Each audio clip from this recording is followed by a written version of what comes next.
Head HÖFFi fännid, kallid unetud. Ma loodan, et te ei ole veel kõik magama läinud ja naudite HÖFFi. Enne kui me asume küsitlema filmi Kiirde põrgusse režissööri Urmas Liivi, siis ma tahan teile meelde tuletada, et hääletage oma lemmikfilmide poolt. Teil on võimalus võita mitmeid auhindu. Samuti, kui teile väga meeldis film Kiirde põrgusse, siis soovitage seda oma sõpradele, tuttavatele, sest filmi on nüüd kohe võimalik vaadata ka järelvaatamisega kuni festivali lõpuni. Aga tere, Urmas! Kuidas läheb? Tere õhtust! Mind huvitab rohkem, kuidas teil läheb, sest te teete praegu ju niisugust ajalugu, ma arvan, maailma mastaabis ka, et kõik vaatavad tähelepanelikult, et kuidas teil edeneb? Ja ma olen ka seda meelt, et me oleme küllaltki kõrgendatud tähelepanu all ja paljud välismaalased on märganud juba virtuaalsel teel meie suurepärast stuudiokujundust. Kui sa näed seda, mis mulje sul sellest on? No, minu meelest täiesti fantastiline ja et mind huvitab ainult see, et kas teil on mingi ülevaade ka, palju siis praegu teie suurepärane ettevõtmine on nagu inimesi nagu haaranud. Ma ei mõtle praegu isegi seda eelnevat filmi, vaid üleüldse, et kuidas teil algus läinud on. Et see on väga põnev. Jaa, me vaikselt kogume andmeid, aga oleme targemad võib-olla homseks, sest need numbrid tiksuvad kogu aeg jooksvalt juurde. Nii et ma võin sind pärast informeerida. Aga tunne on hea, vaatajaid jätkub. Aga Urmas, võib-olla ma alustangi sellest, et kuidas sul kui ühel Eesti tavalisel filmimehel üldse need 2 kuud läinud on, et kas sa oled teiste kombel metsa pugenud ja näiteks mingit järjekordset filmistsenaariumit hakanud kirjutama või kuidas sul need 2 rasket kuud siis ikkagi läinud on? Vaata, ma ei ole just nimelt Eesti tavaline filmimees, et sellepärast, et ma pole üldse peaaegu filmimees. Et minu 2 kuud on läinud täpselt nii nagu tavaelu ikka, et ma tegin praegu telele ühte saadet ja kui sa teed ühte saadet, siis ei ole vahet, kas on koroona või ei ole koroona, sa istud lihtsalt 4 kuud hommikust õhtuni montaažis ja seal ei ole mingisugust vahet. Et ses mõttes on see koroona minust peaaegu mööda läinud. Kui sa võib-olla oled seal metsas olles natukene saanud aega jälgida HÖFFi programmi, et võib-olla sa panid tähele, et meil on üks film nimega Koroonazombid. Et minu küsimus on nüüd selles, et kas sul ka äkki on tekkinud mingi tahtmine teha oma järgmine film koroonaviirusest nii-öelda tingituna? On see sind inspireerinud mingil moel? No nii palju kui mina tean, ma arvan neid inimesi, kes tahaksid nüüd koroonast filmi teha ka Eestis nii palju, et ma arvan, et meil on väga hea, et HÖFFi programmis juba see ära näidatakse, sest neid hakkab tulema nagu Vändrast saelaudu nüüd. Igasuguseid mõtteid, filme, dokke ja nii edasi, et meil on varsti väga kopp eest sellest ja kui tuleb veel järgmine laine, siis me ei taha neid kindlasti näha. Ja, Urmas, ma pean sinuga nõustuma, ja ma arvan ka seda sama, et näiteks kui see samune Koroonazombid on tehtud sellises lõbusas friigifilmi vaimus, siis palju hullemaks läheb olukord siis, kui koroonast hakkavad filme tegema Hollywoodi tegijad. Et ma ei kujuta ette, mis puder ja kapsed sealt nüüd välja hakkab tulema, et ei tahagi nagu eriti neid filme vist vaadata. No kindel on see, et nad tulevad ja osad nendest saavad olema ka väga edukad, aga neid tuleb kindlasti liiga palju. Täitsa nõus. Aga räägime nüüd ikka sinu filmist ka. Et mis sa arvad, et miks Eestis ikkagi nii vähe õudusfilme tehakse, et sinu filmi Kiirde põrgusse kas sina ise või keegi teine, ma täpselt ei teagi, on hakanud nimetama Eesti esimeseks täispikaks mängufilmiks. Et selle üle on ammu ka arutletud, et see väide vist ei ole päris õige, aga võib-olla kommenteerid ise oma sõnadega, et kas sa oled selle väitega üldse nõus, et sinu film on Eesti esimene täispikk õudusfilm? Jah, miks sa selles kahtled siis? Mis see on Ei, siis ma ei see kahtle, ma esimene tahan teada sinu arvamust, sa ise oled ka rääkinud, et noh, ju Nukitsamees on näiteks õudusfilm. Aga ta ei ole nagu selle, jah, see on niimoodi, kui kultuuriliselt hakkad hindama, aga ta pole oma žanri määratlenud õudusfilmina ikkagi. Et tegemist on ikka lastefilmiga, eks ole. Ja, täitsa nõus. Aga kui me läheme nii-öelda õudusfilmi erinevate žanrite juurde, siis mis žanriga sa täpselt ikkagi määratleksid oma kiirdepõrgusse? On ta nüüd slasher või splatter või kuidas iseloomustaksid? On ta segu? No ma ei tahaks siin väga kultuuriline olla, et eks ta on üks puder ja kapsad ja ega teda ei ole algusest peale nii väga tõsiselt võetud ja eks seal on liiga palju kõike koos ja ühte koma teist, aga ta on täis pikitud niisuguseid õudusfilmi klišeesid ja kuidas need siis nüüd kokku kõlavad või ei kõla, eks ole. Film on saanud väga palju kriitikat ja tegelikult langes siin kokku ja õigustatult muidugi ja langes siin nüüd selle Öffi linastusega kokku ka tema teleesilinastus, mis siis kutsus esile tohutu niisuguse poleemika, kus inimesed läksid omavahel tuliselt kaklema ja mis seal ikka öelda, et ütleme nii, et 85–90% ütlesid, et tegemist on täis pasaga ja väga halva filmiga ja mul jääb üle nendega ka ainult nõustuda ja 10%-ga, kes ütlesid, et tegemist on väga hea ja tubli saavutusega, ka nendega jääb mul üle ainult nõustuda. Nii et sa ei ole pettunud publiku reaktsioonides ja sellisest päris karmist kriitikast?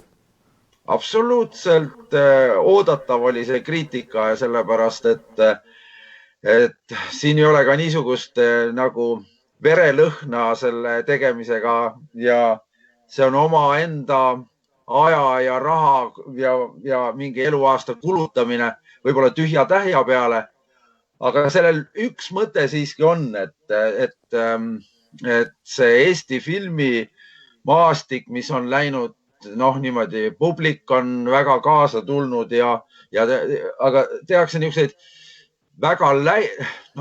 väga toimivaid ja publik armastab neid filme, aga liiga läilaks läheb olukord, et siis äkki oleks või selles mõttes võiks ju katsetada kas või natukene niisugust, nagu keegi ütles, et niisugune agraarhorror ja niisugust roppust ja rõvedust võiks, see lihtsalt annab nagu mingisugust värvi või nüanssi juurde, et selles mõttes mul ei ole nagu, see isegi ei kukkunud niimoodi välja, vaid minu meelest peaks nagu seda ääreala ka ikkagi kompima, et kui me vaatame näiteks, milline keel on väga paljudes välismaa filmides, kus see keelatakse või neelatakse väga kergesti alla, siis nii kui eesti keeles on paar roppu sõna sul filmis sees, siis hakkab pihta. See süüdistamine, et see on kohutav ja kõik nii edasi. Ja ma olen sinuga jälle taas 100% nõus, et Eestis praktiliselt ei olegi ju tehtud selliseid roppe selliseid vastikuid naturaalseid horrorfilme, et on vaid üksikuid katsetusi lühimängufilmide näol, aga sinu film on tõesti, ütleme otsesõnu vastik ja ropp, ja see teebki selle filmiga mingil määral võluvaks. Muidugi mitte kõigi jaoks, aga ma arvan, et sinu filmil on kindel fännkond, kes hindab sind selle eest, et sa julged Eesti filmis tulla välja selliste elementidega, mida enne pole kasutatud.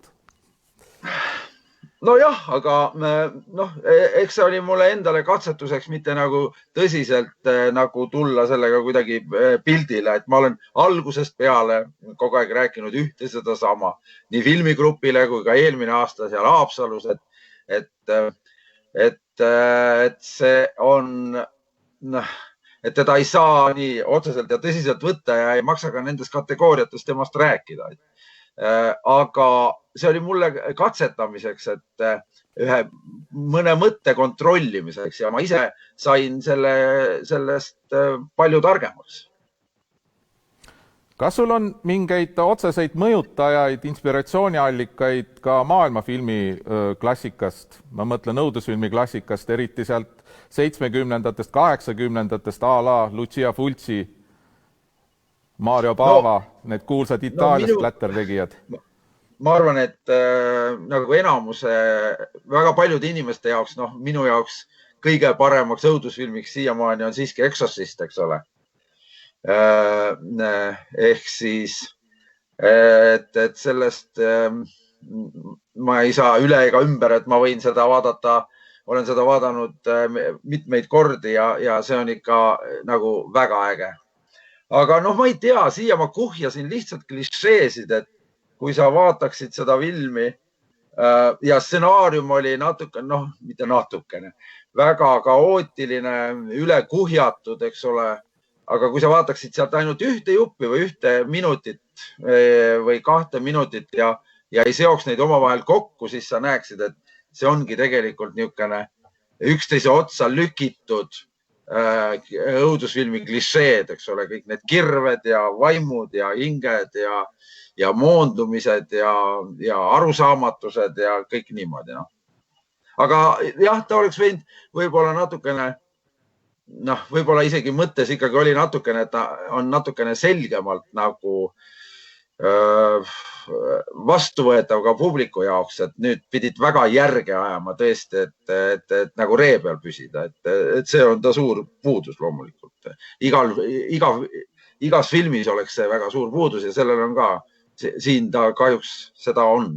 Aga mulle endale meeldib, seal on ikkagi, mitte ainult mulle, vaid seal ikkagi on inimesi ja ma arvan, et ma juba Lõhmusele ütlesin, kinoteadlane Lõhmus kutsus mu nurga taha ja ütles, et nüüd sa oled küll teinud ikka tõelise pasahunniku, et sa oled juba vana mees ja et sul ei ole enam mõtet midagi teha. Ja ma patsutasin talle õlale ja ütlesin, et tead, Lõhmus, see film hakkab elama 30 aasta pärast. Ja ma olen kindel, et see nii ka läheb. Aga kuidas sa võrdled oma teist filmi, oma debüütmängufilmiga Must alpinist, mis on minu arvates ikka ka väga vabalt, ma saan seda öelda, ka õudusfilm, aga sina vist arvad natuke teisiti. Neid ei saa võrrelda, eks ole, et selles mõttes, et Must alpinist oli ikkagi nagu tõsiste kavatsustega ja suurte lootustega ja väga heale loole, tõesti sündinud loole põhinev lugu, mis samuti jäi ju realiseerimata 100%-liselt ja seal selle Musta alpinisti puhul ma olen ikkagi olin nagu õnnetu nagu ikka väga pikka aega, et seda nagu täielikult ei inspireerinud, aga see kiirtee põrgus, see oli ikkagi meelelahutus mulle endale ja ma arvan, et kinoringkonnad teavad, et sinna sai kulutatud ainult niisugust raha, mis kellegi tükki ära ei võta, et see meelelahutus oli mu enda poolt ostetud. Selge, aga ikkagi, mis teeb sinu enda jaoks ühe õudusfilmi õudsaks? Et enne oli siin meil külas virtuaalselt Mart Sander, kes rääkis oma filmist Kõhedad muinaslood ja tema tõi ka näiteks selle, et tema jaoks veri pole loomulikult mingi õudus, nagu paljud arvavad, vaid veri on hästi loomulik inimeste osa, et verega enam kedagi ei hirmuta, aga mis üldse tänapäeval suudab inimesi hirmutada, et minu arvates üldse on väga raske nagu mingi õudusfilmi žanris midagi veel sellist leida, et inimesi õudust tundma panna. Et meil on programmis näiteks ka sellel aastal paar filmi, mida ma tegelikult loen tõeliselt õõvastavateks, aga nad ei ole puhtakujulised õudukad. Üks nendest on Jaanipäev, režissööri täiendatud versioon, mida sa oled võib-olla kinos näinud eelmine aasta, seda kinoversiooni, ja teine on Prantsuse film Neela, mis ei ole ka absoluutselt õudusfilm, aga samas ta mõjub väga õõvastavalt. Et tegelikult sellised psühholoogilised trillerid ja põnevusfilmid mõjuvad palju õudsamana kui nüüd ehtsad õudukad. Et mis sinu jaoks selline hea õudusfilmi valem on? No täpselt sa õigesti ütled, et need piirid on hägustunud ja ma arvan, et kõik need kirved ja niisugused jump scare'id ja kõik need on väga läbi katsetatud ja tõelist õudust tunneb inimene hoopis kinos hoopis teiste vahenditega. Noh, ma tuletan siin meelde niisugune Funny Games, mäletad, oli niisugune film, kus väikekodalaste elurajooni satuvad kaks esialgu arusaamatut kurjategijad, kes teevad seal ainult kurja. Ja seal on üks stseen, mis kestab minu meelest üle 2 minuti ja me näeme ainult ühte tuba, kus ei juhtu mitte midagi. Ja samas me teame, et need kurjategijad on seal olemas ja kuskil on see heitunud perekond, kes ei saa aru, miks neid rünnatakse ja et kohe võib saabuda nende kurb lõpp. Et ikka tõeliselt hirmutav on nagu praegu koroona nähtamatu asi. Et nähtamatu värk ja kui seda õnnestub sul ka filmis see pinge tekitada, et sa ei näe, siis see ongi kõige õudsam, et siin enne koroonat tuli välja see film, mis selle pealkiri oli, kus seal oli Nähtamatu mees, mis kuni sinnamaani, eks ole, oli palju ägedam, kuni seda meest ei olnud näha ja alati tegelikult ka õudusfilmides tihtipeale sa pettud siis, kui kuri välja tuleb, et sinnamaani, kuni üles ehitatakse ja sa teda ei näe, siis ikka see nähtamatus on see, mis on tõeliselt õõvastav ja see ei muutu, et inimesel ongi inimene kardab nähtamatuid asju, inimene kardab pimedust, et siis, kui tuleb juba lahendus, siis see on midagi muud, eks ole. Absoluutselt. Aga räägime natukene tulevikust ka. Et on sul juba mingi järgmine filmiprojekt mõttes ja mis žanris see tehtud saaks? No ütleme niimoodi, et see kiirdepõrgusse ei surunud mind majanduslikult põlvili, et ta on omajagu ka raha tagasi toonud, aga ta ei tekitanud minus ka mingisugust liigset entusiasmi, et ma peaksin veel korra sellise afääri ette võtma.